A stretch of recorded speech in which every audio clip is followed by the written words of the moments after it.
প্রশাসনের নিরপেক্ষ ভূমিকা আদৌ একটা জেলা যদি তারা নিয়ন্ত্রণ করতে না পারেন, একটা প্রোগ্রাম যদি তারা শান্তিপূর্ণ করার দায়িত্ব নিতে সক্ষম না হন, তাহলে ৩০০ আসনে যেখানে নির্বাচন হবে, হাজার হাজার কেন্দ্রে যখন ভোট হবে, সেই ভোট কেন্দ্রগুলো নিরাপদ করা, জনগণের ভোট নিরাপদভাবে দেওয়ার দায়িত্বটাই সরকার আসলে পালন করতে পারবেন কিনা। আল্লাহ দরবারে শুকরিয়া আদায় করছি। আপনারা দেখছেন যে গত কয়েকদিন দুর্যোগপূর্ণ আবহাওয়া সত্ত্বেও আল্লাহ তাআলা আজকে বিশেষভাবে আমাদের প্রতি রহম করেছেন, দয়া করছেন যে একেবারে বৃষ্টি নেই যেমন, আমার পাশাপাশি রোদও নেই।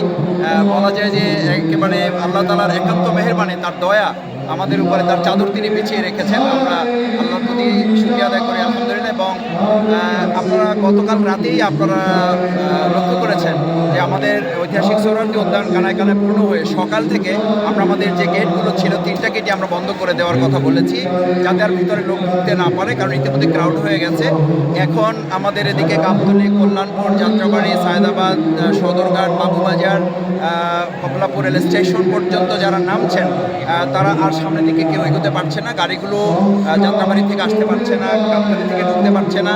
সদরঘাটে যারা নামছেন তারা সামনে আসতে পারছেন না, কমলাপুর থেকে যারা আসছেন তারাও সামনে আগাতে পারছেন না। প্রত্যেকটা রাস্তায় ইতিমধ্যে লোকে লোকারণ্য হয়েছে। আমরা বিশ্বাস করি বাংলাদেশের মানুষের যে অফুরন্ত ভালোবাসা, এটা আজকের যে জামাত ইসলামীর ৭ দফা, এটার প্রতি অকুণ্ঠ সমর্থন এবং বিগত দিনে আমাদের প্রতি যে অবিচার করা হয়েছে তার বিরাট প্রতিবাদের অংশই হচ্ছে 53 বছর পর দেশ স্বাধীনের আজকের এই প্রথম জামাত ইসলামীর ঐতিহাসিক সোহরাওয়ার্দী আমাদের এই সমাবেশ। ইতিমধ্যে এটা সফল হয়েছে। বিচার সংস্কার, মেয়র পদ্ধতি, তারপরে আমাদের প্রবাসী যারা ভোটার আছেন তাদের ভোট নিশ্চিতকরণ, এরপরে জুলাই সনদের ব্যাপারে আমরা জুলাই মাসে এই সনদ যাতে দেওয়া হয় সে ব্যাপারে আমরা অন্তর্বর্তীকালীন সরকারের কাছে দাবি জানানো হবে।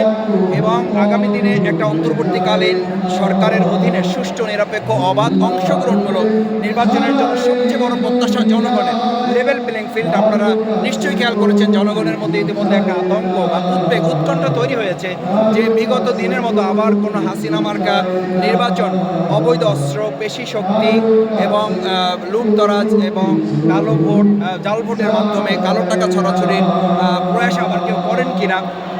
বিশেষ করে গত কয়েকদিন আগে আমাদের গোপালগঞ্জের একটা রাজনৈতিক দলের যে পদযাত্রা ছিল সেখানে যে ন্যাক্কারজনক হামলা হয়েছে, এর কারণে উদ্বেগ আরও বৃদ্ধি পেয়েছে যে প্রশাসনের নিরপেক্ষ ভূমিকা আদৌ একটা জেলা যদি তারা নিয়ন্ত্রণ করতে না পারেন, একটা প্রোগ্রাম যদি তারা শান্তিপূর্ণ করার দায়িত্ব নিতে সক্ষম না হন, তাহলে ৩০০ আসনে যেখানে নির্বাচন হবে, হাজার হাজার কেন্দ্রে যখন ভোট হবে, সেই ভোট কেন্দ্রগুলো নিরাপদ করা, জনগণের ভোট নিরাপদভাবে দেওয়ার দায়িত্বটাই সরকার আসলে পালন করতে পারবেন কিনা।